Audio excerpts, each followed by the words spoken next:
Hello, hello. It is Tuesday, June 12th. You're listening to the Pat McAfee Show. And since you're doing that, I am so thankful. Every single day you have a choice to hit play on this, and you decide to do so. And I am so incredibly thankful. I can't express that enough. And in return, what I try to do is give you incredible content. Here is a conversation I got to have with Jake Johnson earlier. Yes, celebrity Jake Johnson. And I think you'll enjoy it. Ladies and gentlemen, joining us now is a man who was on New Girl for years and years. He's hysterical, one of the creators of Drunk History. He is now in the movie called Tag that is debuting soon. It is loaded with hilarious humans, him being absolutely one of them. Ladies and gentlemen, Jake Johnson.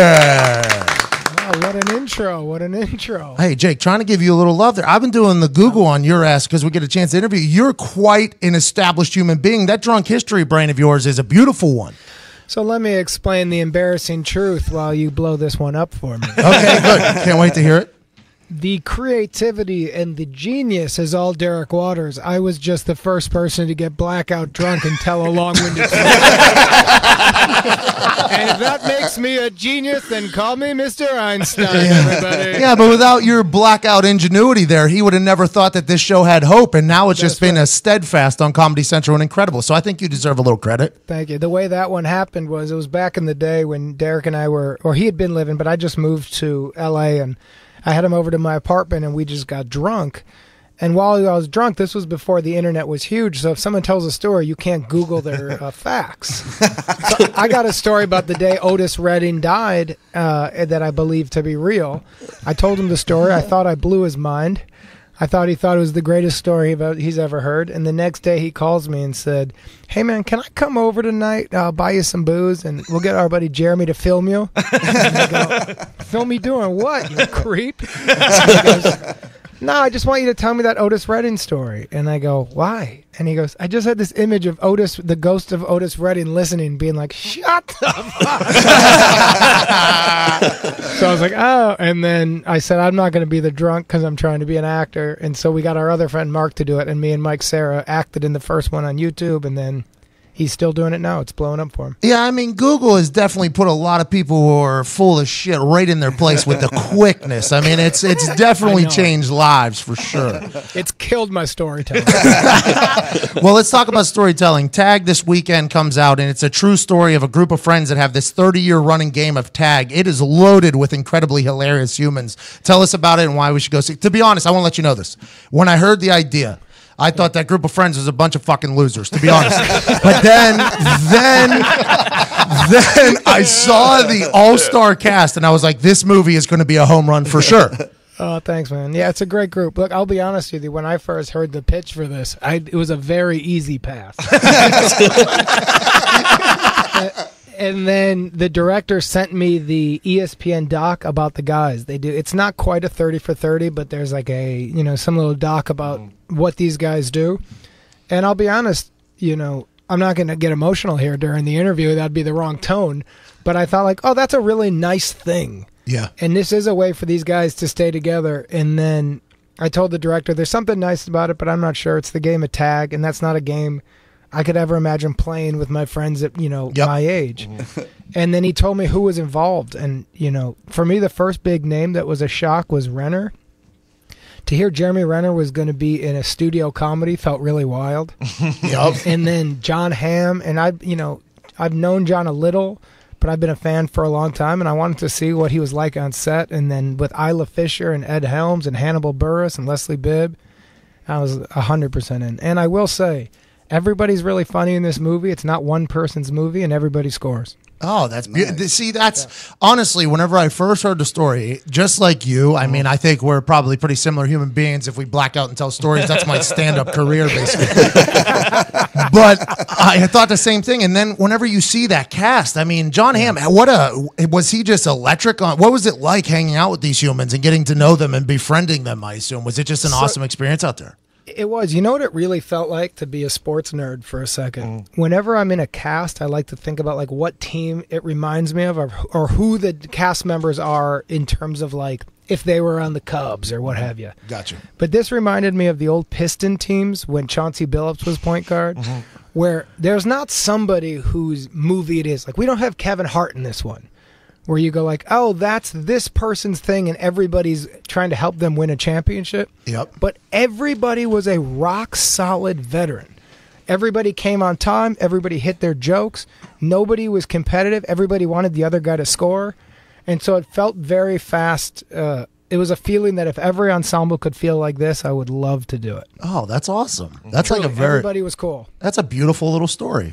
Did you know Hannibal Buress before? I know you guys were both in Neighbors, but did you know him before, or is this your first venture?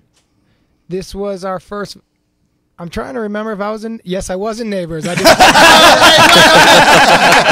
Hey, it must be tough when you're in... Hey, when you're in so much shit. When you're in so much shit, you don't even remember. What a human that is. Yeah. I was about to bust you bad. I was hoping you had the wrong actor. Damn it. All right, no, I'm the idiot. No, I didn't know Hannibal, but, he's so funny. And so we got along pretty well, and we're both from Chicago, so we had that. And then we just did our press tour together. We got paired up for the junket, and it was just a perfect pairing because we could get so ridiculous with one another and keep it tight. So it was really after the press tour, I'm like, Hannibal's actually my friend now. Nice. I really like this weird human being. That's beautiful. You've been in the game for so long. Like, you forgot you were in the movie Neighbors. That's hilarious. Like, you've done a lot of independent stuff too. You've done a lot of low budget things. Now you're blowing up. Now you're in this tag. By the way, and I know they got cake behind them because it's a sponsored ad on Instagram every other scroll. So it's like you've been through the whole gamut. It's got to feel good to get like this recognition now. Yeah, it feels pretty good. I mean, honestly, from the inside out of it, all the jobs feel the same. So if you're, apart from craft service being way nicer on Jurassic World than it is on a little indie called Win It All, outside of that, the truth is, when the lights are on and you're shooting, they all feel the same. The only difference is when you've got a big studio behind it, people see ads for it on TV, and if it's an indie, they see ads for it online. Oh, yeah. So when I go watch this, is there a lot of improv, or is this all... Yeah, this was... You don't sign on for tag thinking you're doing Shakespeare. So when I'm looking at the tag script, I'm not going, excuse me, what did the writer say? They are or there? This is a situation where best joke wins. And nice. So what it really is you get in a situation where everybody does the scene, but you can be loose with it, and then somebody always is more hot than somebody else on certain days. So whoever is kind of hot, you just start feeding them, and when the camera's on them, you ask them questions to try to get them going again.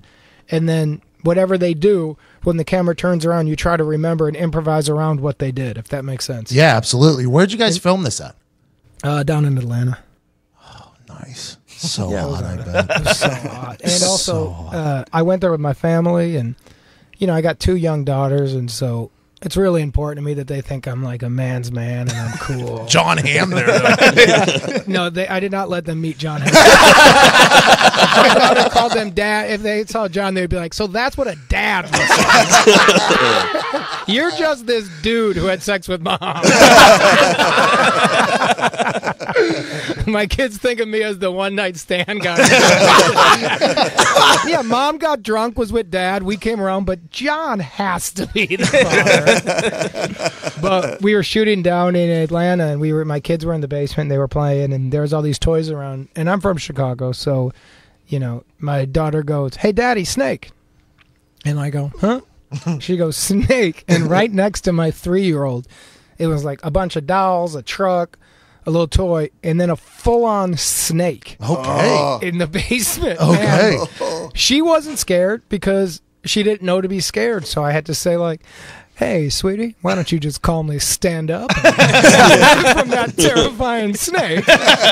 And then I grabbed a garbage can because I didn't know what to do. I don't have, the croc hunter with me. I don't have a move here. So I grabbed this garbage thing, and I was trying to put it over it, but the little bastard started to move. Which, if you're not a snake guy, that's a terrifying image. One of those disgusting creatures from hell move. I was like, oh! And I slammed it down, and the neck of the snake got caught in the garbage. So I had a moment where I'm like, this is gonna get ugly for everybody, but I could just take the head off and be done with it. Take the head off the snake. Take the head off the snake. Take that. I was like, give me a bad 30 seconds of my life. You guys are going to see a side of me that nobody likes. It's not pretty, but in the end, the snake will be dead. Yeah. And my wife goes, don't kill it. And I look over at her like, you maniac. Because now if I don't kill it, if I kill it, my kids look at me like I not only betrayed their mom, but I'm a murderer. Yeah, bad guy. So it was a disaster. I couldn't kill it. It got away again, and finally we caught it in a garbage can, and I never slept fully in that house. Hey, I want to let you know, Jake, that's some real alpha male shit, though. You just took that snake on. Yeah, I think you should be proud of yourself. Thank you, man. I appreciate it. It was a nightmare. So you said Jurassic World. Are you? Do you have any other projects going on right now? Yeah, I'm going to be in the new animated Spider-Man. You're the voice of Peter Parker, right? I'm the voice of Peter Parker, yeah. Holy shit. Now, listen, I want to tell you, I know that there's been a couple in between, but who's mine? The guy that does the upside-down kiss? Who's my Spider-Man? Tobey Maguire. Tobey Maguire. You're going to be my new Spider-Man. That's a pretty big ordeal. You're taking on quite a name. Wait. You just dropped some... So Toby's your guy? Well, just like Christian Bale is my Batman. Christian Bale is my Batman, and obviously, you pick. I got you. Okay. Yeah, you know what I'm saying. So if I'm just going to tell you, got a lot to do to top Toby as my Spider-Man, Jake. You just love that Tobey Maguire. I gotta say, you're not wrong. He's a good actor, and he is easy on the eye. It's the upside down kiss. It's the upside down kiss. It killed us all, buddy. It killed us all. So voiceover, what is that? You just is that like? See, now as a person who's not into business, voiceover to me sounds like the best gig in the world. Now, is that the case, or is it a lot harder than you think? Well, it's harder than you think, but it's the best job in the business. Got you. And also with this, the guys who did it, Chris Miller and Phil Lord are the guys who they did 21 Jump Street, they did Cloudy, they did the Lego Movie. Mm-hmm. These guys are super talented individuals. So you go in there, you do a 4-hour record, but you can cover 50 or 60 pages. Oh, wow. And what's the great about the job, truly, is that I love the writing. So we've gone in and done about 12 sessions by now because they keep rewriting and changing. But I think that's going to be a really special project. Oh, is that like Shakespeare? You got to read right from the fucking paper, Jake?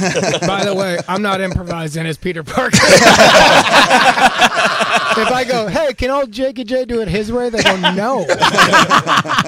Nobody. That is hysterical. Well, thank you so much. We can't wait to watch Tag. What an electric career you've had, man. Keep going. We're excited. It's awesome to watch from. And New Girl, by the way, one of my ladies' favorite shows. I mean, obviously, it's Diggs' favorite show in here. You just crush everything, Jake. It's awesome to see you successful, and can't wait to watch Tag. Thanks, guys. I really appreciate it. This was a lot of fun. I mean, it was average. I mean, if you had to compare us to the other interviews you've done today, you would put it where? I got to say, I'm going to give this out of 10. I'm going to give it a 9.2. Oh! Hey, fair. Very fair. I like that. How about me? You guys do this all the time. Give me my rating. Pretty average. Pretty average. You sound like the ladies. And guess what? I'll take it. Average is the new thing. Jake, you're incredible, man. Thank you so much for taking time for us. I am so thankful you got a chance to chat with us. You're awesome. You're one of my favorite humans. So good luck. Continue. Can't wait to watch Tag. And ladies and gentlemen, the incredible Jake Johnson. Thanks, everybody. Dude was cool. Very. Dude was cool. Did not expect that out of him, right? That was great. I was a fan before. I'm a bigger fan now. So I've watched New Girl for 7 years now. Very much a Diggs move, by the way. His character is one of my favorite characters of all time. So that was a big moment there. Cool conversation with the guy. I think his Twitter is at Mr. Jake Johnson, by the way. So just give that guy some love because I appreciate him so much. He talked about being a dad. Father's Day is this weekend. We only have one father in the building. Although Foxy attempted to become a father. Allegedly. Foxy attempted to become a father alleged. In the club on Friday night. He was trying his best to become a father. Mouth daddy. Yeah, mouth daddy. Little makeout bandit in the club. We only got one daddy in the room, and that's Todd. So for Father's Day, Todd, what do you recommend? Here's the message. I'm no John Hamm, but I'm a pretty good dad, so show your appreciation. Don't get me the everyday, ordinary Father's Day bullshit. I don't want golf balls. You get me a #1 dad mug, I'll throw it across the room. Spice up my Father's Day with a gift from Fago Box. Get that Get shit out of here! It's the perfect gift. I for regret Father's having you as a kid. They got the new chili cause crate. It's something your dad's going to love, and it supports a great cause.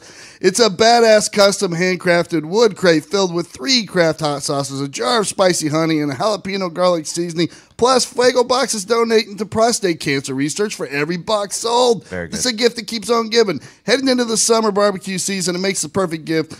It's $65 worth of products, Pat, and they're selling it for under $50. Wow. What a deal. Wow. And There's if you more? there's more. If you head to fuegobox.com/Heartland, you get another 10% off. Wow. It's What? incredible. Whoa. What? That's FUEGOBOX.com/Heartland. They also have a bunch of other crap over there at all price points, so go check it out. It includes hot sauce subscriptions, extra hot gift boxes, and a box filled with barbecue items. All kinds of stuff over there. Check it out. So get your ass over to fuegobox.com/Heartland and get Dad something special this year. He'll appreciate it. He loves you. Very thankful for Fuego Box getting on board. Go ahead and take care of your father with a box of incredible hot sauces. Go ahead and spice up Father's Day. Don't get the basic shit. Alexander Ovechkin's bender he won on this weekend is my favorite thing on earth. When he decided in his mind, I want a Stanley Cup, I don't give no fucks about anything. Nor should he. No, he shouldn't. From the fountain, which is a beautiful move. Everybody knows I respect that move. Everybody knows I respect that move. That's a beautiful, beautiful move. More than By most. the way, great comment on the post. Great. He does that in Indianapolis. He is shackled in the back of a van. Stat. Even if he allegedly does it, he's in there. Stat. From him at the Nationals game when he's not on TV, he's just standing there by himself in a suite with the thing way over his head, to the keg stand on top of the Stanley Cup. Sleeping with it. The grade 8 doing incredible things. I'm so happy. I'm happy that he won. I am so happy he won. Now, granted, I've seen the Stanley Cup in the South Side, people drinking it in Pittsburgh, Pennsylvania. But this media run that this Stanley Cup is going on with him and this bender has just been a beautiful thing. I don't think he's slept yet. I don't know if he's ever going to sleep, but I cannot wait to watch how this all unfolds and how it ends, and I'm so happy for Ovechkin. Me too. So happy for him. I, as a Pens fan, didn't think I'd ever be happy for the Capitals, but I find pure enjoyment and smile, like a real smile, when I watch him. Like he has a kid's passion for Yes. a professional sport. Yes. And it's refreshing Just to think see. about all the pressure that was on him. All those years, you can't win it. You're good, but you're not great. You're this, you're that. He just hears it and hears it and hears it. And then finally you win, and it's just like, well, let's go ahead and get fucked up. Who was the last person to act like that? Fucking what's his name at the Phillies?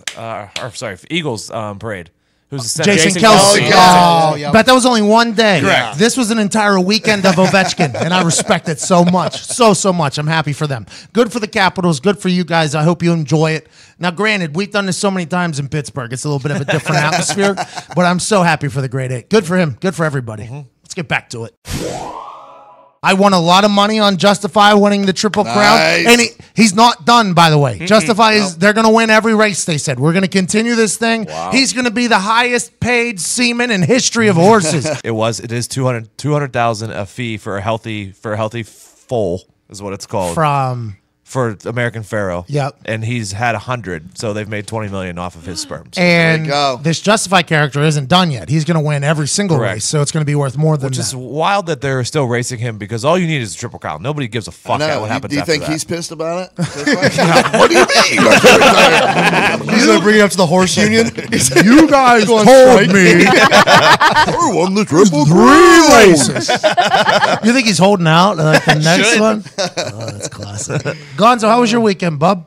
Good. Justified stud number is at $500,000 right now, actually. So It can only it's gone up. Christ. You win the Triple Crown. I just looked it up. So he breaks his leg in one of these future races. He can still Doesn't matter. His sperm is still a Triple Crown winner. They'll fucking slap a prosthetic horse leg on there just so he can fuck. So what's the odds of like one of those horses to actually get impregnated by one of these like stud horses? Like what's their Justify chance of winning? semen, I If assume, he's had does 100, well. I assume it's pretty good. I assume Justify. Well, does that's what I'm well. saying. But is the Justify himself come from a horse that was that good as well? Yeah, Oh, good call. for sure. You know what I'm yeah, saying? I assume so. Yeah. Yeah, good, like a not good just some- breed. You're saying Exactly. Yeah. So like, was he a part of American Pharaohs? Is it worth it? You're saying is the ROI, return on investment, worth it for these? Basically, yeah. Yeah, and that's a great question. I would love to know like the actual number because I've never heard of like, oh, that's the son of American Pharaoh. That's the son of Secretariat. Justified. That's a I've never heard daughter. that in my life. Yeah. But the owners at that level won't even look at a horse if it doesn't have the right lineage. You know what I mean? The first thing they're going to look at is who are the parents. So the who are chumps sires. are buying these.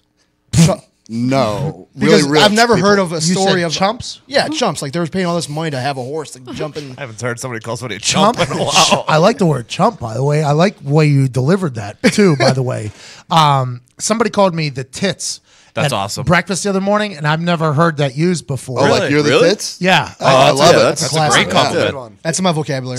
I was wearing sleeveless at this nice Italian brunch place, and some guy walks up wearing a tank top, and he goes, "I wore this tank top because you started wearing tank tops.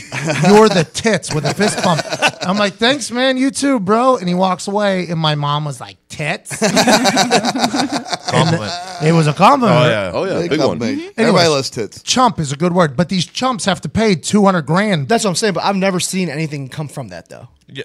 Oh, I mean, well, every single horse in the race is coming from that. But they're not winning. How do you know? Are those horses coming from those? I mean, they're not lineages? going and buying. They're average ass horses are not getting in this. Like this is all. Well, no, lineage. I understand that, but they're not winning the first three places. They That's what I'm talk about saying. these horses like they're humans. by the Someone way. is. Tito, What do you there's mean? only 3 races that are fucking televised. There are so many Yeah, races. they're that you can winning win other money big at. races. There's races up here at Anderson. To get into the Kentucky Derby and all these other races, they have one. Oh, like preliminaries and stuff. yeah, like yeah, that, yeah. right? Which Yeah, you they gotta make. qualify. They make a fuck ton of money from those. too. Yeah, like any horse that makes it into that field has already made their owner a lot Correct. of money. So I asked the same question as you because I think a year ago there was a horse that was worth like $1,000 or something that made it in to the Kentucky Derby or something like that, and they were speaking as if the horse like had a chip on his shoulder. They were talking like this horse has had all the odds stacked against him, and like speaking about the horse, I was like, is that a real thing? That's a good question. I don't know if chumps is the right word because they're paying $250,000 for somebody to nut in their horse, but I Todd has a hilarious story about the Belmont. Oh, yeah. I can't remember the year. 1923, I think, the winner of the Belmont Stakes in New York, the jockey died of a heart attack, stayed upright in the saddle. So when the horse, who was a 20-1 underdog, Let's go. won the race, the jockey was dead on top of him. look at that. I love that. Like, you motherfucker, I'm carrying you to the finish Yeah. line. You're not turning me into You're Clue. not going to ruin my career. Just because you died. Ah, man, I'm not getting whipped. I'm running a little bit faster. Much happier all of a sudden. Steve in Ohio, what's up, bub? Yo, boys. How is it going? So here's the deal. You guys are under-evaluating this semen from this Justify horse. And I'm going to explain to you why. Okay, I'm excited for this. Learn us up a little bit, Steve. I got a shitload of unuseful knowledge, particularly when it pertains to horse semen. Okay, I can't wait to hear about it. Tell me about it. All right. So every time a horse gets off, you know, it could be between 100 and 300 milliliters is about an accurate description, right? So when you seen that number that said $200,000, that's per dose.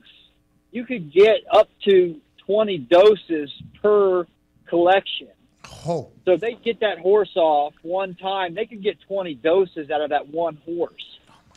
Wow. Out of that So- one time. so if he holds up a little bit, you know, kind of produces a big one, that thing could be a monster load, and then they sell them. I thought Yeah. it had to be delivered into the Philly. So what they do is because it's highly risky, man. When horses have sex, it's violent. So they will not let that horse impregnate anything. What they do is they collect it, they put it in a freezer box, kind of like your meat delivery that you guys been talking about for the last month or so. Yeah. They overnight it. Then they artificially inseminate it into the filly. I saw Johnny doesn't- Knoxville do this to a cow. Doesn't a filly have to be there for the male horse to get it excited, and then they like have it fuck like a fake? So they bring They bring in a fluffer horse They bring in. in a fluffer. They call it a. That's they true. call it a- They call it a tease horse, but that's really what it is—a fluffer. So Justify has one fluffer tease horse his entire career, or do they rotate them in? Oh man, he's got plenty of those. He may get bored with this one, so he's got to go to the next. I did know that part. He's like Vibbs. He's got women all over. Yeah, I bet Vibbs does. So does he look at the horse the filly right in her eyes while he's fake fucking this thing, or what is it like? No, man. So they pull. So he's in what's like a gate to where he can't get out. They pull the filly up next to him, and he's like nudges on her, licks on her, bites her. And they can tell by so Justify's a freak. Yeah, it gets all kinky. So then they can tell by the erection of his penis when he's going to get off. Then they take him over to a dummy, which is essentially looks like a giant boxing bag that's on a steel stand. He mounts that, and they shove this collection glove over his cock, and inside the collection glove is a rubber balloon filled with warm water. So he feels like he's inside of a horse, but he's really just in a leather glove. Yeah, it's like Zito's Saturday night. It's like a fleshlight for horses. You feel me? Yeah. I feel you. Is there a specific guy who's in charge of the fleshlight for the horses? Is there a world-renowned semen collector? So typically, that guy that does that is a high-dollar trainer, because that's a pretty important job. That's not just something you let a farmhand do. Yeah, no farmhands know how to get Justify's dick rocks. Yeah, and you know Baffert's watching to make sure. Yeah, hey, listen, make sure you get that dick nice and hard. One more thing. Here's the kick. They get those horses off 3 days a week, like Monday, Wednesday, Friday. Mm-hmm. So think about that. If he's getting 20 doses Monday, Wednesday, and Friday, that's 60 doses at $200,000 a pop. Somebody's getting the jack, son. The article I read was that needs to have the doses or whatever for them to get paid needs to actually create. So now, is this right? You might not know this, Steve. Is Justify from Secretariat's lineage? I can't answer that question. I have that information. Is it worth it though? Are all these people just in hopes that there will be another Justify? Is that kind of what they're selling? Obviously. No. That lineage will get passed down, and probably in the next couple years. If you look 2 years from now, you'll see an influx of horses that were bred by Justify, and probably some of them will do well. Justify's dad is Scat Daddy. Scat Daddy comes from the line of Stormcat. Stormcat was Secretariat's mayor or woman. Okay. So yeah. So it does come from Secretariat. Yep. Mm-hmm. Oh, Makes wow. Yeah. So wait, yeah. So Stormcat was Secretariat's mayor. Is that what you said? Yeah. Well, I don't know what that means. So Stormcat was the father to. Secretariat was the father to Stormcat, and Stormcat was a female. How do you know all this, by the way? So mayor is always a woman. No, I'm talking about you, Steve, as the man. How do you know all this? Well, I am involved with a horse farm who owns the most decorated American quarter horse of all time, and he is like the Justified of the quarter horse show. Pull up PF Primo on Google, and you'll see this. Cuzzy. The quarter horses are like bodybuilders. They don't race. They don't do anything. They just stand there and look jacked. Oh, got you. All right, well, Steve, we appreciate all this knowledge, cuz. No problem, brother. Love you guys. Hey, appreciate you, Steve. Have a good one. How about that? We just learned a lot right there. That guy knows a lot about horses. And their semen. Yeah. A lot about horse cock. We got some controversy in the horse information. Chet, Nebraska. What are you saying, boss? Hey, bro. I love this show. Hey, something about thoroughbred horses. Mm-hmm. Yes. Okay, that guy said he worked at a quarter horse farm. Yep. Quarter horses, they may breed them that way, AI, artificial insemination. Thoroughbreds, to be big money horses, it has to be a live cover. The stud has to be on the mare. He has to put it in there himself. So Justify isn't getting teased with a fluffer horse and a fleshlight. He's actually inseminating the said filly. Stud fee, he's climbing on that bitch and riding her.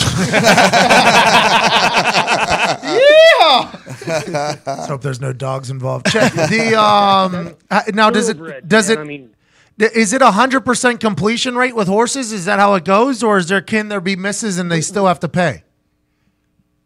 You can miss and you still got to pay. It's if they kind of like dogs, if they tie up, you got to pay the stud fee. Okay, so if a filly doesn't get pregnant from Justify, they are out $200,000. Yep. Wow. You pay for penetration. Is there like an ovulation schedule, like with women, that they have to? Is there an ovulation schedule that the female side that team has to keep track of to get her there at an optimal time? Oh yeah, I'm sure there is. I mean, I don't know that much about that, but I do know that thoroughbreds, to be quantified thoroughbred horse, it has to be a live cover, which means the stud has to mount the mare. Okay. All right, Chet. We appreciate that, buddy. Thank you for that information. Got a chance to talk to one of the most inspirational humans, Jason Wheatley, last week. He's back in the hospital battling pneumonia. All T's and P's for him. Please, at Hoosier Firebuff, send your love to him. I am going to go visit him up in the hospital he is in here in Indiana. I can't wait to go say what's up and just feel that beautiful sons of bitches positive attitude. I can't wait to do it. Can't wait to chat with him, thoughts with him. On Friday of last week, though, we got a chance to talk to a guy who was on top of the world, and then everything changed. And what has he done? He's taken advantage of it. Ladies and gentlemen, Isaiah Pead. All right, let's change the pace here. Let's have a conversation with a man who is an incredible freak athlete. He is an inspiration story. He's taking on a whole new world right now. He's a former NFL player. He's a Cincinnati Bearcat. Ladies and gentlemen, former second-round draft pick for the St. Louis Rams, Isaiah Pead. Hey, that was nice. That was a nice introduction right there. Appreciate that. Hey, no problem. I try to bring a little bit of energy. Were you on Cincinnati? Okay. Were you on Cincinnati when you came to Morgantown, West Virginia, and we went to overtime, and it was the Big East championship game? I was. Fuck you, Isaiah Pead. Hey, man, we had to, man. That was such a wild. Honestly, that was supposed to be a big redemption situation for me. The kick, the overtime, the whole thing. We scored 11 points in like 12 seconds or something like that to get it to overtime, and then you guys shit all over us. Blah, blah, blah. Yeah, you get it. You know, was that Marty Gilliard? What's that? Was that Marty Gilliard that took your kick back? Okay, relax. He was good. Yeah, he was incredible. What are you talking about? He was good. Yeah, he was incredible. That Cincinnati team was legit. You guys were legit back in the day. That was a good time. We had some players. Yeah, I agree with that. Speaking of, you were a guy that everybody feared on other teams. You're a second-round draft pick. You get to the NFL. A freak accident happens. You end up losing your leg, your left leg from your knee down. And now what you flip this into. So instead of like being a woe is me, you flip this into an inspiring story that can really motivate everybody. And now you're taking into a whole new world. You're in the amputee community. You're going into the Special Olympics to take over. You're just an incredible inspiration story, Isaiah. I hope you know that. I'm starting to learn that about myself, embracing it more. I appreciate it. But you know, I just want to be an athlete, man, and follow God's plan. You know, that's mainly where it's coming from, you know. Okay, so I watched a couple videos of you. You have the I don't know what the proper term of it. I just run it down like. Are you driving right now? You just ran a light. Yeah, I was. Yeah, that's good. That's really good. I mean, thanks for breaking the law. I mean, we appreciate that. Oh no, I'm sorry. The police right next to me. If you get pulled over right now, this will be beautiful. Please do not hang up. It would. I'll get him on the phone. But he actually turned. So I think he knows I was talking to you. Where are you at right now? What state? I'm in Columbus, Ohio. Is that full time? You're full time. Yeah, this is where I'm born and raised. So I'm here with family, and started my new one actually. Oh, nice. Well, I'm congratulations. sorry, what was the question you was asking before I broke the law? Well, yeah. I mean, before you almost got pulled over live, which is awesome, by the way. That's never happened on our show. You would have been the first, would have remembered it forever. I don't know what the proper. Yeah, exactly. I don't know what the proper title is. Like the prosthetic. The athletic one that you have. What is the name of that? It's a prosthesis. It's a prosthetic leg. They're all prosthetic legs, but this is a running leg. So you got running legs. You got an everyday walking leg. They have skiing legs. Motocross. I mean, swimming. You look like a mermaid when you attach your swim leg. So I mean, it's pretty neat, man. I'm learning about the amputee world itself. But they got a lot. It's a lot going on. Technology is crazy. There's no way you could have thought you might be the face of this community growing up as an incredible athlete, and now you are. And it seems as if you're very much embracing it, which is a beautiful thing, by the way. Has it been tough to kind of learn the process and learn all these things, or have you just been enjoying the hell out of the whole ride? Literally, in a weird way, I've been doing that. I've been enjoying the process, and like you said, you don't grow up wishing to be, in a Paralympics or wanting to win that. Unfortunately, unless you're born that way. All respect to the people that way. But in a sense, you don't grow up wanting that. I wanted to be a football player, and I followed them steps and did what it took to get there. And then this happened, and so I want to compete at the highest level. And the amputee, as being an amputee, as being who I am. I've been through the steps of what it takes to get at a high level, starting at baby steps, and so it's kind of taking that same route, that same mentality is coming from the same foundation, but it's not the same in a sense. The support system may be greater, maybe for different reasons. But regardless, the support and the obligation almost to waking up and making sure you get that workout and every day, it's a better, more richer feeling. And again, man, it's just following God's work and being the person that he's made me to be, and rather that be leading off the field or just speaking to someone or leading by example, but also touching someone and letting them know that there's a God watching over us and has everything in plan for us.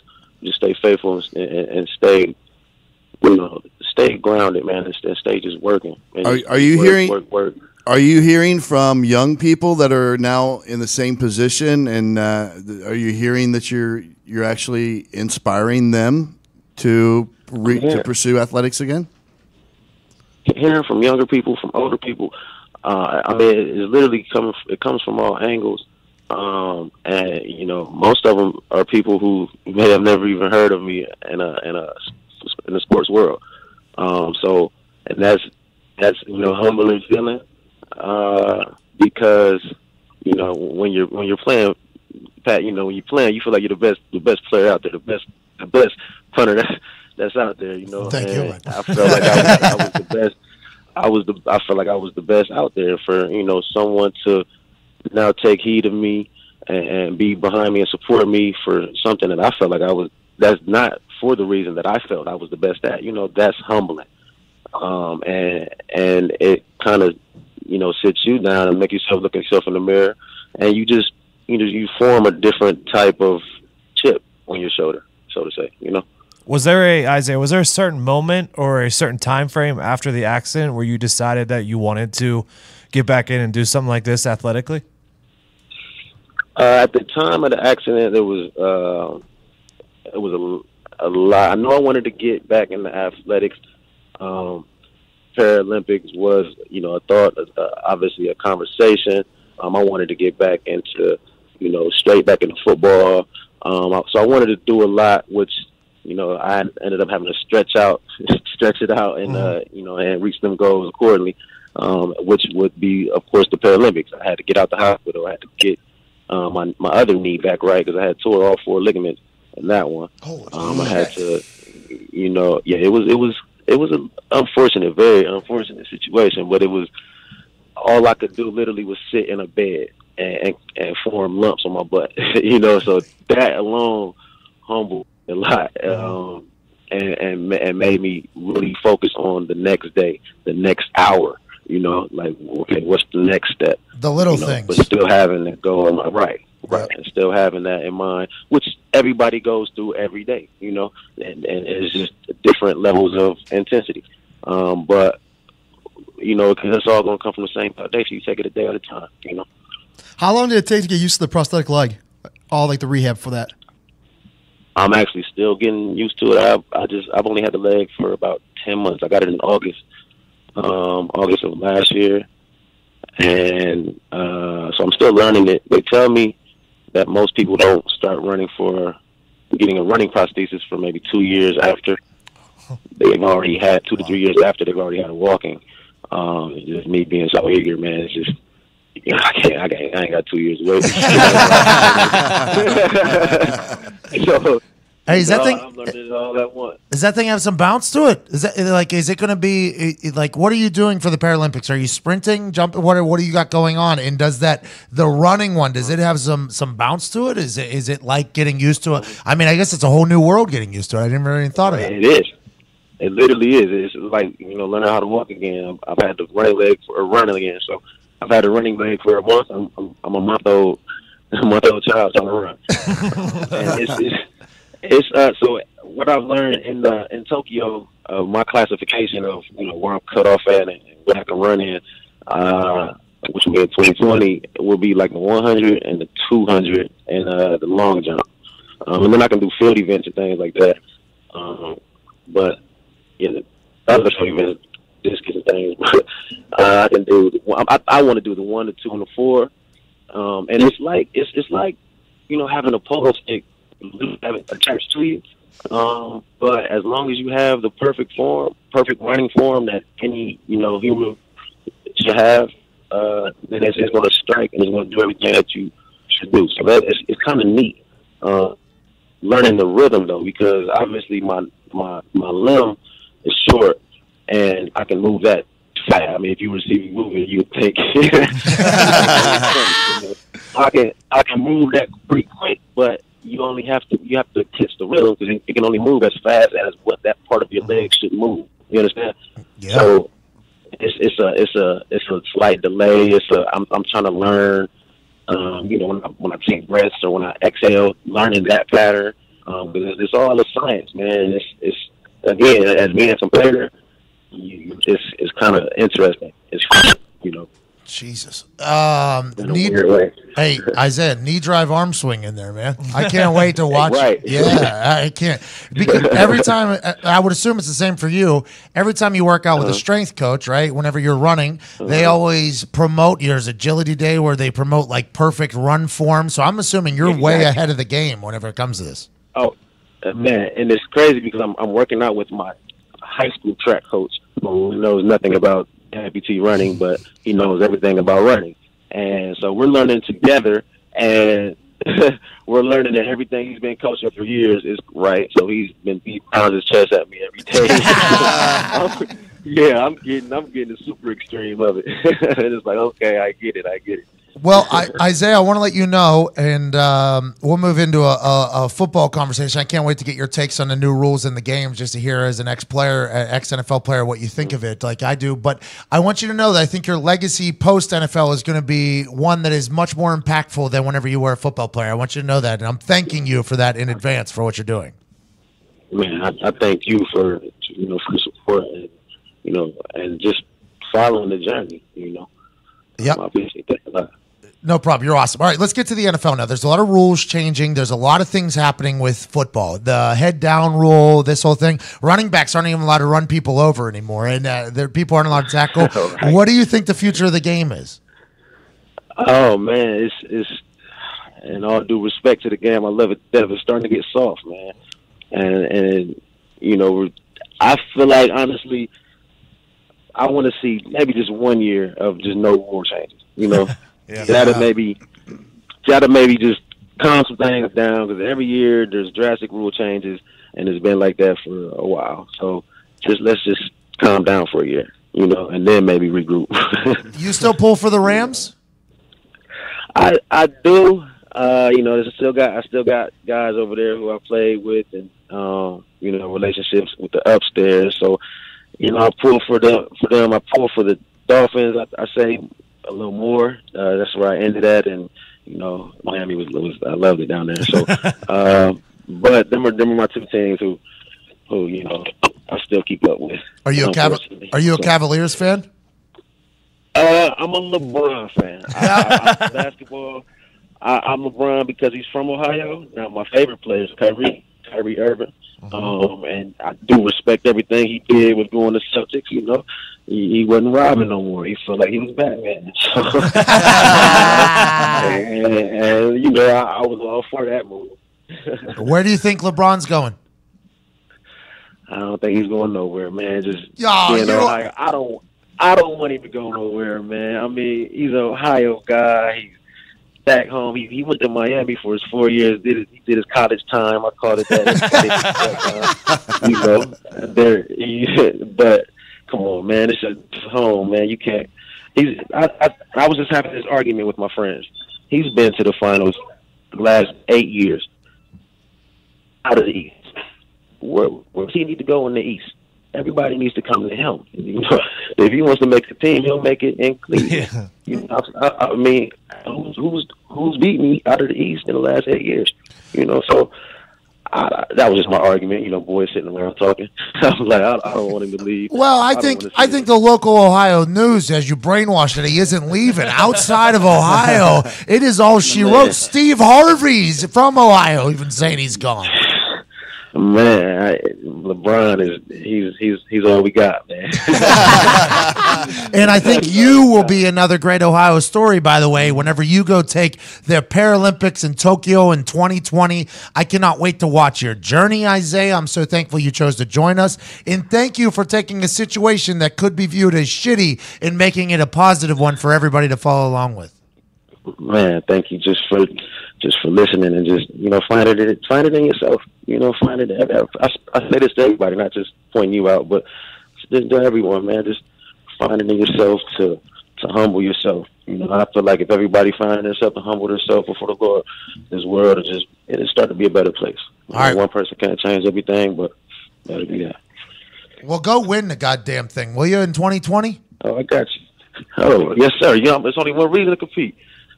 There's no reason to get out there, so I got you. I just saw a tweet you put out about DirecTV and it not working. Yeah, and I was clearly on the wrong channel. I was on ESPN.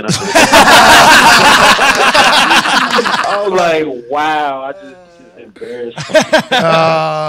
Isaiah, I have beef with DirecTV. Mine goes out every single night, so I was about to share that with you, but since you were in the wrong, I can't do that. Right, you quick to get on direct because they're always messing up. All right, Isaiah. Good luck. Keep in touch, will you, man? We'd like to keep. I would love to hear like progress, how you're going and how you're learning your running prosthesis leg and everything like that. I'd love to see and keep updates, man. I appreciate you calling in. Yeah, definitely. I will definitely do that. Keep you updated. Do you get a gold medal? Paralympics. You get a gold medal. You win that? I believe so. I believe the Olympics, the Paralympics. I believe has to be hosted after an Olympics. Mm-hmm. The same city has to do it. So, I'm learning everything along the way. But the same place has to host it. So it's just as big, you know. Are you getting like a Nike deal, or is anybody reach out to you? I assume you had a Nike deal whenever you got to college or to the NFL. The NFL I got one, but I don't have any deal. I mean, it's literally all recreational to me right now. I don't have any sponsorship or anything. It's, you know, coming out of my pocket. We're still trying to, you know, battle with insurance as far as the leg part. But, you know, if the insurance says no, then, you know, we'll go try to find sponsorships and foundations and things like that. It's only a matter of time, by the way. It's only a matter. You look like we just pulled up a picture of you shirtless with your prosthesis leg on. I think it's at your high school. You look to be in pretty fucking good shape. I think you're gonna be in a good spot. try to keep it together, man. That core is that's gonna hold me together. Hashtag Blade Runner. Respect so much. Isaiah, thank you so much for coming, man. Yes, sir. Thanks for having me. See you, Isaiah. I love Isaiah Pead, man. I never got a chance to meet. I got a follow-up text from the booker. She's a great lady, by the way. She's the one who's been getting us all our guests. I'm a big fan of hers. I got a text from her. It was a picture of a text from Isaiah Pead, and he thanked us for having him on. He was worried he talked too much. She said, no, they loved you. And then he put in quotations, "Fuck you, Isaiah Pead," and then with 2 cry faces. And he said, "I missed that locker room conversation, the locker room talk." And I was so thankful that he appreciated that. Hilarious. And that's one of those things that you get in the locker room. Like that's basic. Great. Like locker room talk was mocked because grab her by the pussy. Well, yeah, it's not all about grabbing pussy. Well, that's not even, that's nowhere near what it is. But shit talking amongst dudes is something that is very real in the locker room. And that's that brotherhood, that fraternity. And I'm so thankful Isaiah P. joined us. He is going to do big things. And I cannot wait to watch. I predict that in 2020, he is going to smell the sweet, sweet victory of gold medals at the Pan Games. I believe he will too at the Pan. What is it? The Pan Am Games? Pan American? I think it's the Paraplegic Games or something. Oh yeah, they tried to. Or no, it's Paralympics. the Paralympics. What did you say it was? I said the Paraplegic Games. I don't know if that's right. That's definitely not right. So at the Paralympics, you think he's going to smell of that sweet scent of victory and have a gold medal around his neck? neck? Let me tell you about this company that I love. It's called Scentbird. It's a luxury fragrance subscription service. He thought he was so cool with that. He thought he was so cool. He was like a little shake and bake mummy. He thought he was so cool with that transition. That's why I called him the Pan Am Games. Yeah, let's give you some little spritz when you're on the podium there at the Pan Am Games. Let me tell you about this. You choose a new cologne every month. If you can't decide on what cologne you want, an editor selects a cologne of the month for you. That's nice. That's nice of them. Date a cologne before committing to a full bottle.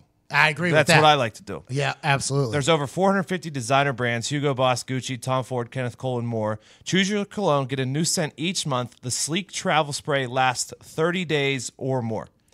So me personally, I went with the Burberry Brit, the Gucci Guilty, a little Tom Ford because that's who I am. You've always been a smell guy. I have. You're a smell guy. Though, like, I've gotten colognes in the past, like the big bottles, and they just I've had them for like 10 years because I don't use them. Yeah, they're like ketchup. Those things are like ketchup. Yeah. They never ever go out. But now with Scentbird, you can date a bottle before marrying a you bottle. just date it for 30 days. It lasts 30 days. It's perfect, and then your new scent comes in. Bing bang boom. It's beautiful. It's a beautiful thing. Bing bang boom. So let me tell you here.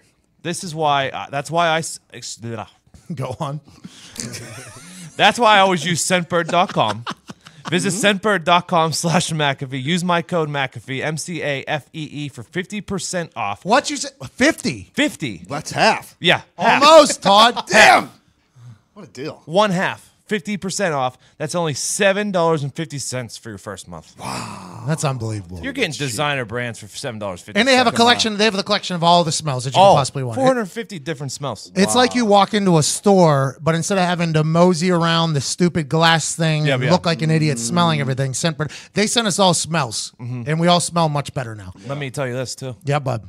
If you thought half off wasn't enough, free shipping. Oh, free shipping. Come on. All you got to do is go to scentbird.com/McAfee and use the code McAfee for 50% off your first month. That's scentbird.com/McAfee.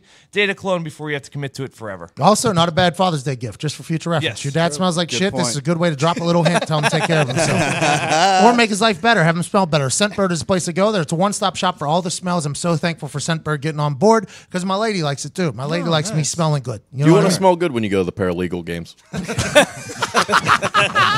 We're aspiring lawyers compete for gold. Bro, David Rudolph is a G. David Rudolph is a G. Let's get back to it. There was almost a tornado out here in Indiana. There was the tornado. So mad if The I missed sirens it. went off. Sirens were going off and everything. Yeah, it was wild. It was a wild scene. I hadn't been a part of that in a few years. The sirens haven't gone off here in Indianapolis in a long time. What Did you happened? have A to whole run lot for of the nothing. cellar? What'd you say, boss? Did you have to run for the cellar? No. I just went ahead and stayed on the main floor, got in my bed, and turned on the staircase. So here we go. I'm going down with Michael Peterson. You say turned on your staircase? That's the show. The staircase, Oh, yeah. sorry. The staircase is that show. I don't know. With your mansion, who knows if you had like a crazy escalator, staircase, or I something? don't have an elevator. I'm pretty excited that your cables or your satellite didn't go out. It's Netflix. It's Netflix. Oh, that it did go out. Yeah. That's why you had to watch that whole entire thing. I've given up. I've given up completely on I didn't realize it was that long. Is it worth it to watch? Is it good? Yeah. So for me, the access that they have is something that you've never seen before. I am so intrigued. They have the pre-trial meetings with the defense attorney. They have the pre-trial like strategy meetings with the DNA people. Like they have the pre-trial meetings with the district attorney somehow. They have the jurors on camera. The amount of access that they have is something I've never seen before. And I'm somebody that's very intrigued by the entire court process. If I didn't have to read, my mom told me, she reminded me of this, when I first went to West Virginia after I signed and I took a visit there, I said I wanted to be a lawyer. You'd be a good lawyer. So the dean, yes, I think I would be too after watching. By the way, David Rudolph is a G. If I ever get in trouble, I'm calling that motherfucker. He is a G. You'll learn that if you watch The Staircase. I went down there. The dean of the law school met me and like gave me and my parents a tour, and he said no football players ever said they wanted to be this, so I'm assuming you won't either, but I got excited to show you around. And he was 100% right, because he started listing off all the books that we would have to read, and the amount of reading is absurd. But I've always been intrigued by the law process. That's why I enjoy Dateline now and all these crime docs, and it's so much access. It's into the house, like in between trials. It's just very, very intriguing. And I mean, Michael Peterson was an interesting cat. Yeah, he so was. it's like he's a very interesting cat, but it was his idea to film the whole thing. Yeah, so that's genius. Yes. Because he and his buddy were writing books and selling them for movie rights and stuff. So you know they were thinking ahead. Hey, whatever which way this goes, this is going to be a valuable piece of So content. he thought. So he's written a lot of articles down there about the judicial system not being flawed. Yeah. So he thought that he was going to get screwed. So that's why he started filming it to begin with. And now it's just like the access is awesome. It is absolutely awesome. I would recommend watching it. It's a long one though. You need a tornado drill to hunker in there. It's like 11 hours of TV, 10 to 11 hours of TV, because it's 13 episodes. But it's pretty cool. It is pretty cool. I want to talk about it so much, but I don't want to ruin it for everybody. I'm like 4 or 5 in. Give us a day. I'll tell you. I'll finish it. I would like to tell. Tell you what. Tell you who's very. You're not going to underwhelming. run from me. I kind of was alive then when I was doing that. So I remember. Were you satisfied with how it ended? Yeah, Okay. I think so. That's good enough. That's good enough. I Yep. think so. I think because like you watch the entire judicial system take place. Like you watch it all happen. You literally watch. Oh, I don't. Tell you who's very underwhelming. Oh, Who I thought so far, just a few episodes in, is the white-haired PI. Like I feel like that guy's. Oh, dude, no way. His mullet and his leather love that coat dude. combo. he's the guy. I love He that comes dude. back. He's Yeah. the guy, by the way. I just feel like his he's not questions. the guy. I just feel like his questions are so like fucking bland. David Rudolph is the guy. Yeah, I know Never that. knew who David Rudolph was until watching this. Now I followed an account that I don't know if it's him or not, but I'm booking him for a speaking engagement from his website, davidsrudolph.com. I just want him to come talk. When he's in court, the way he asks questions, gets an answer, and then looks at the jurors like, "Are you fucking? Did you hear this? Did you hear what he just said right there? It is." I'm excited. Who's the Asian forensic pathologist he had on his side? Oh, Henry This guy- Lee. Henry Lee. Henry to have Lee. that guy on your side is huge. Henry Lee. So, and then they even show you like the what's that called? The sample Sample groups. Focus group. focus group. Yeah. So they even show like the focus group when Henry Lee talks how like the focus. This is the bull. It's bull happening. So Yes. now you're watching bull happen. And then they have like a juror expert who comes and speaks to the witnesses. It's just like it is bull, but behind the scenes of a real life story. They show you training for Michael Peterson of when he's going to be on the stand, of how he should act, like when they go to Yes. the Not university to of whatever. swear, anything like that. Show like Well, no, and they were telling him to hum and get. That guy was Yeah, a bit of a yeah. hippie, but it's just such raw access that you would never expect to have. And here you go, you have it. And then the actual documentary gets mentioned by the heel in the whole thing, which is Candace at the end, and it's pretty cool. It's just very. I don't know how they got the access. The wounds, when they show the wounds, Yeah. boy, just looking at that, I would also think there's no way. There's no way she did this falling backwards. Yep, that's what you would think. That's what you would think. But when they brought in Lee, I'm like, no this skull is fractures. No skull fractures, though. The explanation they gave about the watermelon makes sense. Yeah, that was a good one. Because a gas explosion almost takes place, but if you hit hard enough. Okay, I don't know what all I could say or I was not. gonna say, I'm not afraid. stop. They get a biomechanics expert in there too at one point, and it's just it gets to the point where it's like. It's really cool to watch. If you enjoy crime docs, it's very cool. On a side note, Amanda Knox is a fucking weirdo. That girl is a weirdo. I watched that doc. I don't think she killed anybody. I don't think she was a part of the murder, but she is definitely a weirdo. And you can see how she would get accused of the crime. Correct. For the answers that she was giving. I mean, it's just, I'm all in on these crime docs. I wish I could talk about it with you guys. I think you can. I wish I could talk. It's not going to ruin it for me. Give us a day. I think we can. It does kind of ruin it though. If I think we can finish it tonight. This is a warning to everybody that's listening. Tomorrow, I will be speaking very openly about the staircase. I will be speaking about a lot of it because there's so much good stuff in there. Mm-hmm. And I would like to speak about it on a show in which I'm supposed to speak for 3 hours. It is good. It is really, it's a long one, though. It's quite a commitment. It's fine. People, we've binged longer. Yeah. I think so. And there's, by the way, not a bad napping show, too. I napped during a couple episodes, woke up, Sam reminded me, like, kind of told me what was happening. Bang, we're back in the game. Here we are. We're back in it. Because it's such a long, drawn-out thing that it's like... Well, that's why I was surprised that you went the whole way, but that makes sense. I'm very intrigued by the court stuff. I'm very intrigued by the court stuff. Well, it's impressive to hold your attention for that long. I mean, that's a long, your attention. Long I can't wait until our smart TVs are in sync with our brains, so it knows when I fall asleep and it just pauses. Yeah, and saves it for me. It kind of does that. It guilts you. Are you still watching? Like the Netflix? Are you still watching? After 3 I've episodes. never once said no. Has anyone hit no? No, I'm not fucking watching. Actually, good call. I haven't been paying attention here. So we had to go back 2 episodes. When we both fell asleep Saturday night, we had to go back. Now, that is a difficult thing because it does run for an episode if you're asleep, and then it asks you if you're still watching. So we had to go back and find our spot, but it's a good series. I'm just so intrigued by it all. It's that dude's life was on the line. Mm-hmm. Like that dude's 100% life was on the line, and he's being recorded at his house like the day before he goes in for the verdict and stuff like that.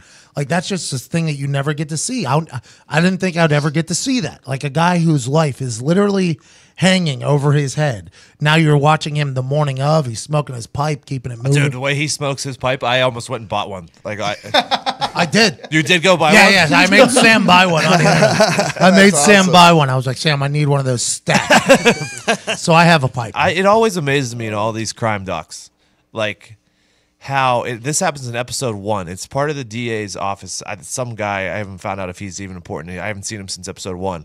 But they were talking about what happened to her head.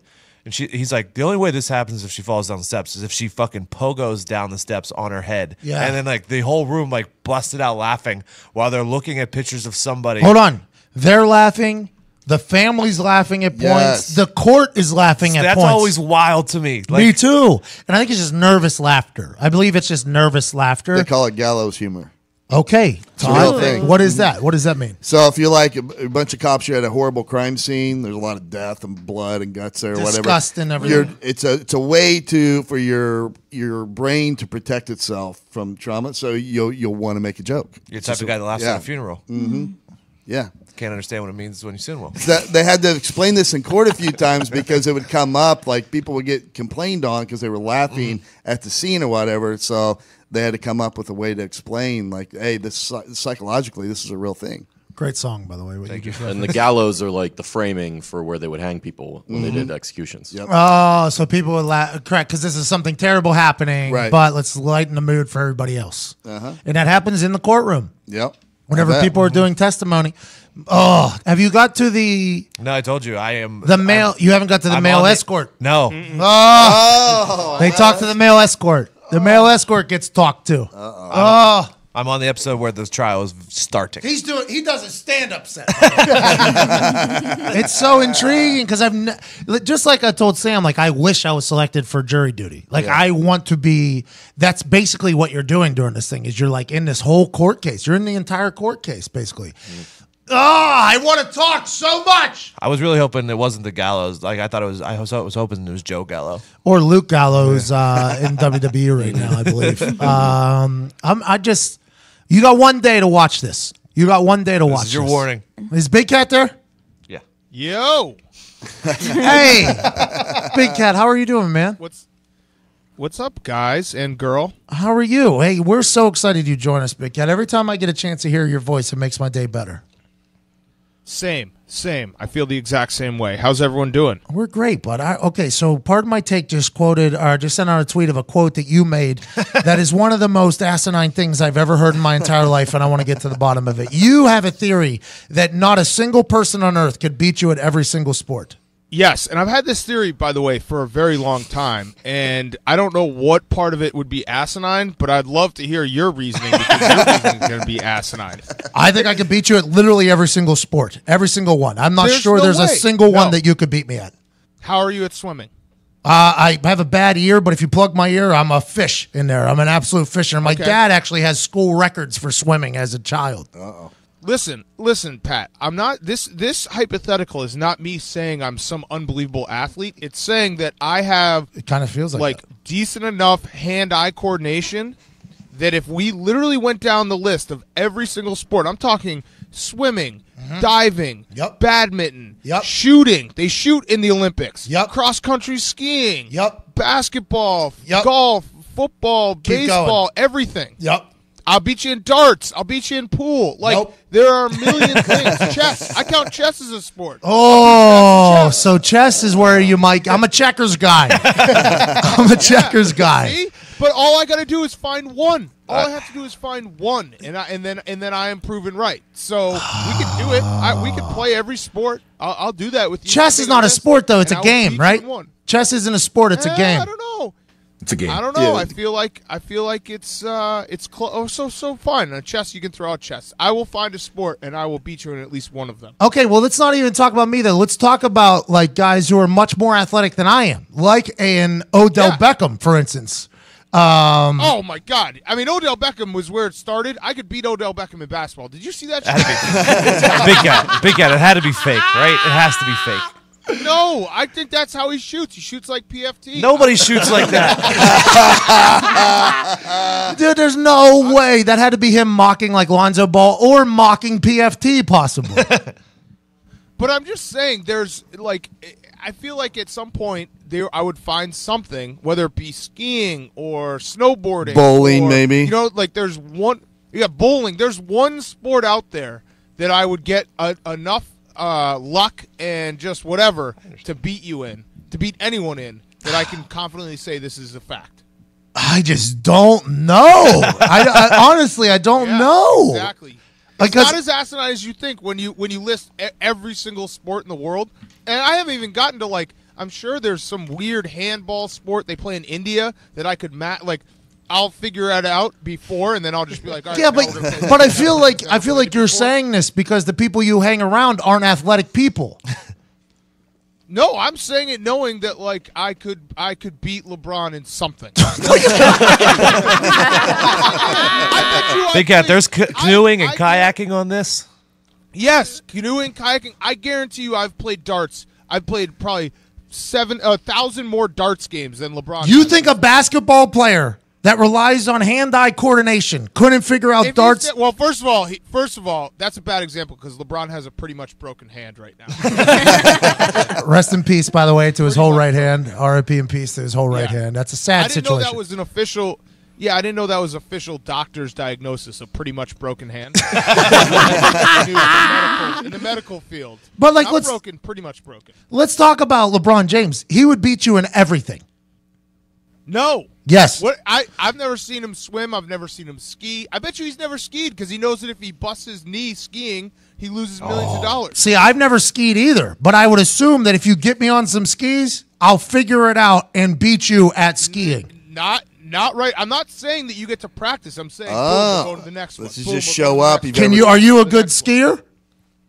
I'm decent enough that I would beat someone who's never skied before. That's my point. Is that it's not as much as that I'm like a super athlete. It's that I've done all these stupid things that eventually will get to a sport that you have never done and that I have done at least a few times that I would be able to beat you in. So you can snowboard and ski? Yes. Not well, but better than someone who's never done it. But when you're talking about someone who's never done it, it's making sense. No, it's not, because when you're talking about like Odell or like LeBron, you're talking about these people who are freak athletes who, if you get them on skis, maybe the first 10 feet they don't have it, but if you give them 20 feet of figuring it out, they're going to figure it out. What if I said it was a 10-foot race? That's all I got to do, right? So you're saying if you can finagle the rules enough, you can beat, and somebody can't beat you in every single sport. Correct. If I change the rules enough, there is no one in the world who's beating me every single game that I come up with. I would think the bigger your hands are, the worse you're going to be at darts. Like, that could be a real problem for somebody like LeBron with giant hands. Yeah, like, dude, That's a great point by Todd. I knew Todd was my favorite. Great point, Todd. Yeah, but Braun could probably place the darts wherever he wants to put them because his reach is he's like 2 inches from the board. No way. No, if you there's a line. You remember the first time you played these things? Like the first time you played pool? I'm not LeBron. I am not LeBron James. I am not Odell Beckham. I'll never get off this take because I honestly think I could rig the rules enough that I would find like a 10-foot race in the pool. I'm a very fast swimmer the first 10 feet. What if we did a diving? What if we did diving? Like you don't think I could just land one sick dive one time that would beat someone else? Have you ever done it before? Yeah, I dive all the time. Yeah. LeBron's a great diver, so. I just think that you don't have enough respect for the athleticism of some of these humans out here. I like Odell Beckham. No, I have tremendous respect for how good these athletes are. What I don't have respect for is how I have a better brain in terms of finagling rules, because that's basically that's what every guy does this for their living. Like, you grow up and you play sports with your friends and you play stupid backyard games and you always just find one that you might be good at, or you change the rules a little bit and you're like, all right, now I'm hot. Like, there's so many drinking games. I count those as sports too. You just called them drinking games. You just called them games. Yeah. It's playing a game. You're playing a game. That's a sport. What about esports? What do you call it? A basketball game? Oh, esports. Essentially, I am. He's a big Call of Duty guy. Semantics. Yeah, I'll beat him. I'll beat him in Call of Duty. So you're saying you're the Bo Jackson of figuring out little flaws in a sport that you could take advantage of. Yeah, well, I think anyone sitting in that studio right now could do the same. That's not me. Right. I'm not saying that I'm some unique person. I'm saying everyone could probably make this claim if they have a baseline of decent hand-eye coordination. There's bodyboarding on this list, and I know for a fact that I'm a better bodyboarder than LeBron. What about Odell, though? Odell could probably stand on the bodyboard.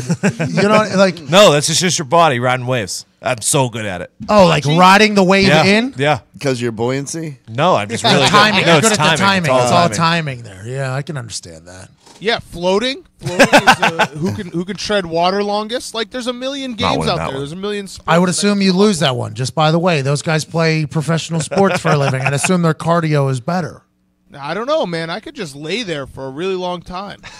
Did you see me in the pool in Jacksonville? I smoked Hank and PFT. That's what I think the issue is, though. You hang around people that aren't athletic, so it kind of it skews your judgment on how athletic you are.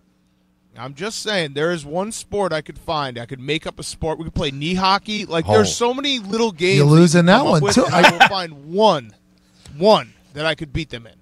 I don't think you could beat me in any of these, let alone Odell or LeBron James. That's what I'm saying. Let's try. All right, so you're a professional athlete. Next time I come out to Indy, we'll make a list of games, and I will play you in all of them, and I will win it. All I have to do is win one, honestly, and then I will be proven right. Honestly, the only thing it might give me is the video games, like esports. That's the only thing that... I think I'd beat you at darts. I think I'd have a chance. I have a dartboard in my bedroom. Okay. And I hung out at bars a lot. I hung out at bars. So what if I just got hot? What if I got hot? What if I got in the zone? But I'm always hot. What I'm saying is at darts, I am I almost became a professional dart player. So no matter what, it matters how good your hand-eye coordination is. So if his hand-eye coordination is better than yours, you're automatically going to lose, right? What, at darts? No, just in general. He's saying hand-eye coordination is where it's at. Yeah. Can either of you Hand-eye skateboard? coordination comes in just by the fact that There we like, go. Have you ever skateboarded know before? People who, no, but I mean, I could probably flip an ollie. Fencing. That's the other thing is there's a desperation aspect of this too, where if we did skateboarding, like, and we were like, who could do the biggest air, and it was like the last event, and I had to try to get it, I would just go full send. Yeah, it's the Mickey Mantle These gene. guys, right? So I don't know. I think I'm still. We'll do it, Pat. We'll make like I'm not going to show you the list until I show up. We'll have 20 games, and I'll beat you in at least one of them. Okay, Big Cat, I appreciate that. There's one person that wants in on this conversation, ladies and gentlemen, Rico Bosco. Rico, what's up, buddy? Hey, what's going on, Pat? How you doing? I'm hanging out. How are you? I heard my friend Big Cat on here. I just wanted to say hello, drop in. First off, the guy answered the phone. It was a life-altering, eye-opening weekend, so I want to be the first one to say, Gonzo, I'm burying the hatchet, man. I was in a dark place. I wanted a lot of things to work out. I'm offering you an olive branch over the phone, pal. If you'll take it, I'll be honest. Life's too short, man. All I wanted was a good weekend, and I got it. It's a big heart now. We got college football. Marriage has changed you already. He got married. He got Yeah, married. Congratulations, yeah. by the way, Rico. Congratulations. Congratulations. All right, so you're taking the olive branch, Gonzo, with pals? Yeah, man, we were all good on my end anyway, so we're all good. All right, that's probably a small move because you know I got people. You don't want to walk. I think we know the same people. I know the same people as you do, and they like me more. Ask Clay Travis. He still walks down Manhattan with his head over his shoulder. Is this a new Rico Bosco? Are you soft now? No, it's Dan. Ask Dan. Dan knows I got a big heart. I always had a big heart. Dan knows. I wish he was there Saturday. Him and A-Rod, they were on the list. Yeah. They didn't pull the no-show. But Dan, you missed a hell of a weekend, man. People are telling me that their shoes have never been shiner. They've never seen themselves. They look like mirrors. Cobbler's Corner at the gate was greeting people with a shoe shine. My uncle Luigi won the free car. We were going to Ford. We had all the sponsors. It was beautiful, Dan. We missed you. Uncle Luigi. Was Princess there and Yoshi? Yeah, Dan, we missed you, bro. Dan, why'd you blow off Rico Bosco, Big Cat? Why'd you blow off Rico? Listen, I told Rico, at least Rico, I answered your text. I said, hey, I would love to come, but it might be tough because I had a business meeting that I had to take care of. So I apologize in advance. I don't know if anyone else responded to your text, but it sounds like it was a wonderful night, and I'm happy for you. Oh, yeah, it was beautiful. I can't. I'll show you some pictures at the Pick'em. It was beautiful. I like you guys a lot. I want to bury the hatchet with Gonzo and just tell you hello, happy Monday, and we'll enjoy it. All right, guys. Oh, Rico! What a beautiful moment. All right, we love the Nias this year, Pat. Love the Nias. Let's go. I like that a lot. Probably going to win the Heisman as well, Rico. Appreciate you, buddy. Take it easy. What happened? Big Cat, have you ever seen that soft of a Rico Bosco there? He got married this weekend. It's a whole new man. He is. He does have a big heart. Rico always has had a big heart. Someone actually just tweeted me, hey, how many hot dogs could you eat in 12 minutes, Pat? Because I competed in that competition, and it sucks. You can't eat 12 hot dogs and buns in 12 minutes. Try it right now. 12 and what? How many do you need? A minute? I ate 12 in 12 minutes. By the way, this is a competition, not a sport. That's a sport. Hot dog eating is a sport.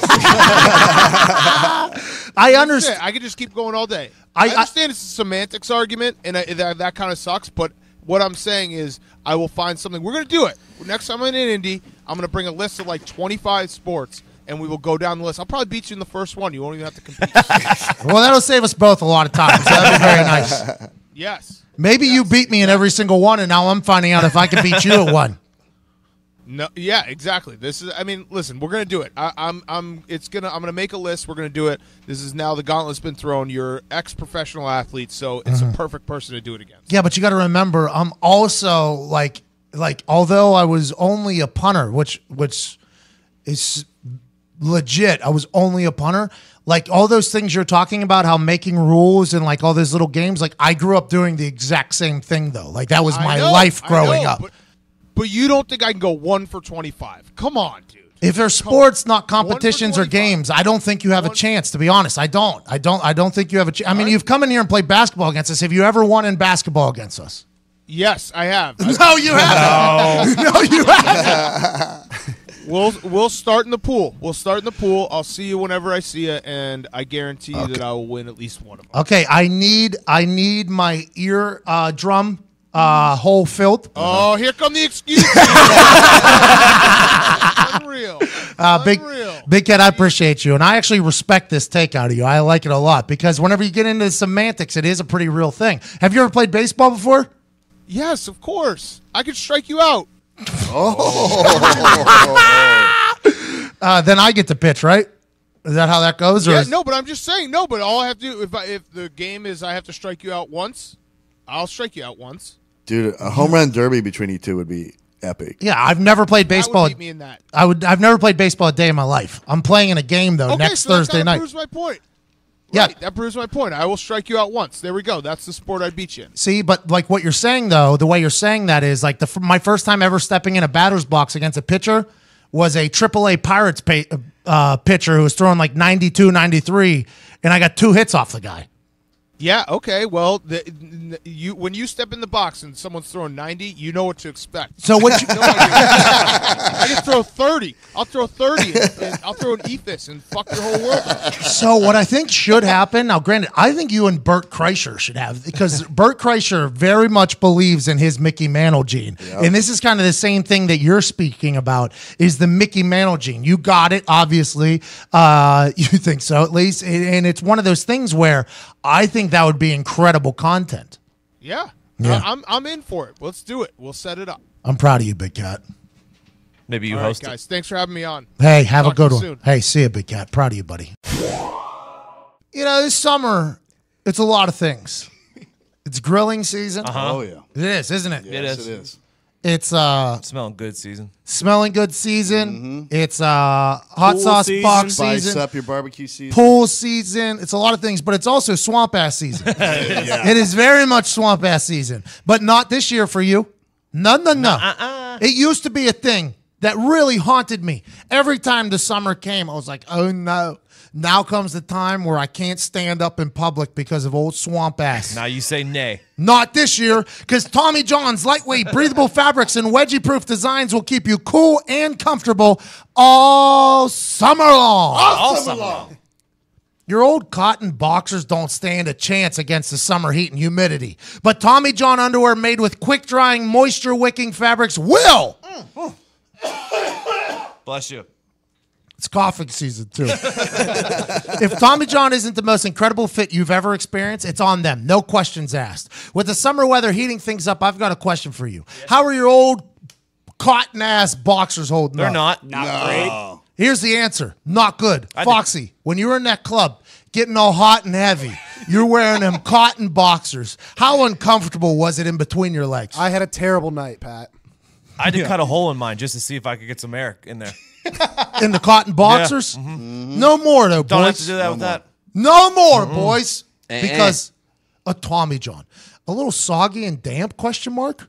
Our friends at Tommy John call that swamp butt. And they're on a mission to eliminate it once and for all like they did with wedgies. Thanks to Tommy John, by the way. Thank them. No more wedgies. What was that, Todd? No more wedgies. Tommy John is the revolutionary clothing brand that's been saving guys from sticky situations for the last 10 years. Wow. It's a long time. It's about a decade. Something sticking in my throat. It's sticky season. Too bad you can't get some Tommy Johns for your throat. I wish Tommy John would take care of what's going on in my throat right now. I think they could do it, by the way. Come out with a good turtleneck? Yeah. Only Tommy John combines the latest in fabric technology with proprietary designs for a fit that can only be described as perfection. Oh. You'll never have to worry about swamp butt with Tommy John because they've got moisture-wicking fabrics that pull perspiration right off your body. That's what they do. Nope, not that. Not that one. And their cool cotton fabric dries 4 to 5 times faster and keeps you 2 to 3 times cooler than traditional cotton.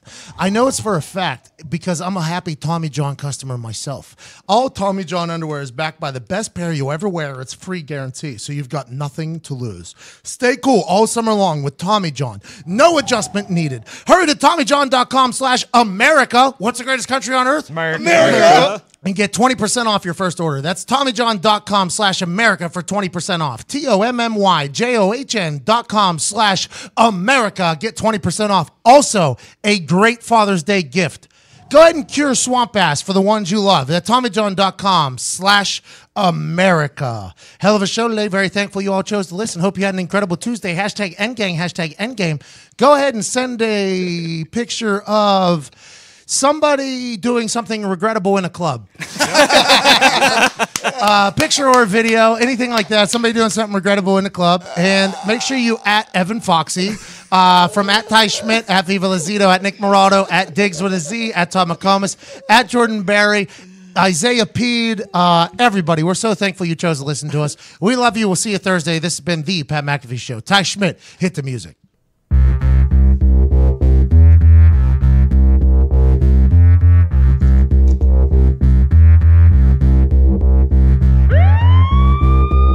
And now, the moment you've all been waiting for. He was a high school All-American, a college All-American. He was All-Pro in the NFL, but the thing that he's most proud of is during his show in Muncie,